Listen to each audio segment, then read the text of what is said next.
C'est beaucoup de joie, c'est aussi une grande surprise, et puis c'est une pensée très émue pour mes personnages, parce que les personnages de ce roman ont une incidence, ils racontent quelque chose aussi du Rwanda d'aujourd'hui. Donc je pense à la jeunesse, par exemple, le personnage de Stella, qui représente cette jeunesse rwandaise, ces 70% de Rwandais qui sont nés après le génocide des Tutsis, qui vivent parfois dans des situations avec du silence pesant dans les familles. Et donc j'espère que ce roman, ça va être un trait d'union entre eux et la génération, les générations qui les ont précédés. Voilà. J'écris d'abord parce que c'est nécessaire pour moi. J'écris une histoire que je ne vois pas ailleurs, et donc j'écris à partir de mon petit potager à moi, et je ne pense pas au lecteur, je ne pense pas au prix, je ne pense pas à ce qui est en train de se passer maintenant.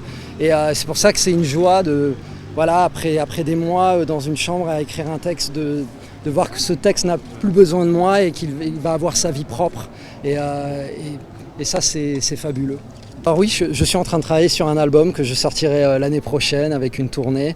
Je vais laisser reposer un petit peu ce qui m'arrive avec le roman pour y revenir plus tard. Je ne sais pas ce que racontera mon prochain roman. Je ne pense pas ni le Rwanda ni le Burundi, mais voilà, je vais laisser un peu reposer tout ça, toutes ces belles nouvelles, et me remettre à la musique. Le prix Goncourt 2024 a été décerné au premier tour de scrutin par 6 voix à Kamel Daoud pour son roman Ourik, paru aux éditions Gallimard.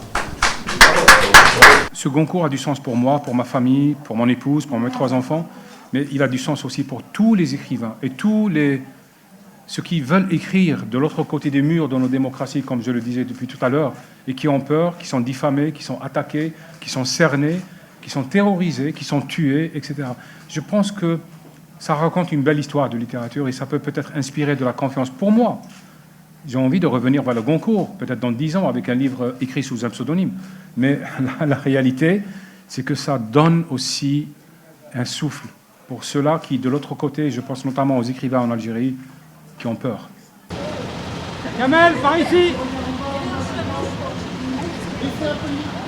Ton garde-corps. Comme ça,